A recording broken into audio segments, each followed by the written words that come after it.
কুসুমিত শুভেচ্ছা মাতাভাবে প্রদান করলাম। রয়েছেন মাতৃসংঘের আঞ্চলিক বাসন্তী মাতা পুজো অনিকেত সামন্ত। আমরা আমাদের বাসন্তী পূজা শুরু হতে চলেছে। আমরা এই দিনটির জন্য একটি বছর অপেক্ষা করে থাকি এবং মঞ্চে উপবিষ্ট আছেন আমার শ্রদ্ধেয় গুরুজন স্বামী দিব্যজ্ঞানানন্দ স্বামীজি এবং আমাদের এই অসিত দা আছেন, সঙ্গে আরও অন্যান্য দাদা ভাইরাও আছেন, সঙ্গের সদস্য বলা চলে এবং আমাদের সঙ্গের সাথে দীর্ঘদিনভাবে জড়িত পরিচালন কমিটির সদস্য আমাদের অসিত দাকে আমরা পেয়ে আমরা ধন্য হয়েছি। এবং আমি কয়েকটা কথা একটু সংক্ষেপে বলবো। আজকের বর্তমান পরিস্থিতি অনুযায়ী আমাদের মাতৃত্ব বোধ একরকম হারিয়ে যেতে চলেছে। সেই মাতৃত্ব বোধকে আমাদের তুলে ধরতে হবে এবং তাদের নিজেদের মধ্যে জাগিয়ে রাখতে হবে। আমি কয়েকটা কথা বলবো যে মা যখন বাচ্চার জন্ম দেন, মায়ের বিবাহিত জীবন থেকে বাচ্চার সংস্কার তৈরি হয় বাবা এবং মায়ের সংস্পর্শে। 80% মায়ের পেট থেকে সেই সংস্কার আসে, বাকি 20% সেই সংস্কার বাবার থেকে আসে। অতএব আমাকে মাকে খুব গুরুত্ব দিয়ে তাকে সেই রকমভাবে চলতে হবে।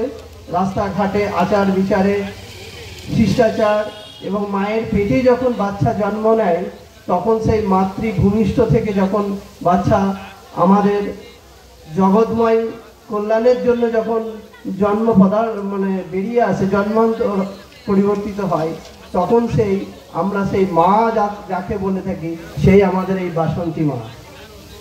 এই বাসন্তী পুজো শরৎকালে যে হয়, শরৎকালে এই বাসন্তী মায়ের পক্ষ থেকে প্রত্যেকটি মায়ের মধ্যে সেই বাসন্তী মা অধিষ্ঠান করেন এবং সেই মাকে আমাদের প্রতি পদে পদে সেই জিনিসটিকে আমাকে চিন্তা করতে হবে। আমার বাচ্চাকে আমি সেই সংস্কারের মধ্যে দিয়ে তৈরি করতে হবে এবং বাচ্চার শিষ্টাচার থেকে মা বাবার যদি শিষ্টাচার ঠিক থাকে তাহলে সেই বাচ্চা খুব সুন্দর হবে। আজকে কিছুক্ষণ আগে আমরা গাড়িতে আস্তে আস্তে একটি বাচ্চার কাছ থেকে আমরা এটা শিখতে পারলাম যে বাচ্চাটি একজন বন্ধুকে বলছে, যে দাদা ছিলেন সঙ্গে, যে তুই গাড়ি করে কথা বলছেন। সেই বাচ্চাটি নিজে খেলতে খেলতে আপন মনে তার এইটুখানি বোধগম্যটুকু হয়ে গেছে যে তুই কেন বলছিস, তুমি বলতে হয়। দেখুন, ওই কয়েকক্ষণের মধ্যে তার মায়ের পেট থেকে হয়তো এই বাচ্চাটা শিখেছেন, কিন্তু সেই বাচ্চার থেকেও আমাদের একটা শিক্ষণীয় পেলাম।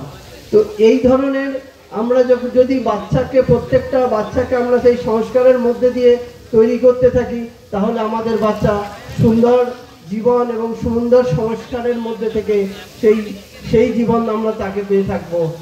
শিষ্টাচার থেকেই আসে শ্রদ্ধা, শ্রদ্ধা থেকে আসে ভালোবাসা, ভালোবাসা থেকেই আসে প্রেম, প্রেম থেকেই আসে মুক্তি। অর্থাৎ প্রেম মুক্তি যখনই থাকবে তখনই তার ভক্তি থেকেই হবে মুক্তি। আর সেই ভক্তি আমাদের জীবনের অমূল্য একটা দিন, অমূল্য ক্ষণ আমাদের অপেক্ষা করে থাকে।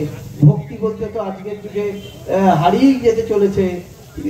আমি সেই জায়গায় বলবো প্রত্যেকটা মা বাবাকে একই শিষ্টাচারের মধ্যে দিয়ে বাচ্চাকে যেন তারা তৈরি করে এবং মা বাচ্চাকে যেমনটি শেখাবে তেমনটি বাচ্চাই শিখবে। বাবা হওয়ার থেকেও আগে বাবাকে জানতে হবে আমি ভালো কাকু হব। কাকু হতে পারলে তবে সে বাচ্চার বাবা হতে পারবে। কাকু যদি না হতে পারে বাচ্চার বাবা হতে পারবে না সে কখনোই। তো আমাকে সেই রকম ভাবে চিন্তা করতে হবে। প্রণাম করা মানেই যে আমি ব্যক্তিটার কাছে মাথা নত হলাম, আমি মাথা প্রণাম করলাম ঠিকই, কিন্তু প্রণাম করার মতো আমার শ্রদ্ধা থাকতে হবে এবং প্রণাম করা মানেই যে তার ভিতরে যে সুপ্ত সত্তাটা আছে, যে শুদ্ধ আত্মা আছে, তাকেই আমরা সেই প্রণাম করলাম। এটাই আমাদের প্রণামের অর্থ। অতএব আমি আর বেশি দীর্ঘক্ষণ বলতে পারবো না, হাতে সময় কম। আমার গুরুজন ব্যক্তি স্বামীজি আছেন, উনি আপনাদের সুন্দর ভাষণ দিয়ে একটু কথা বলবেন ঠাকুরের কথা, এটাই আপনারা শুনবেন। ধন্যবাদ।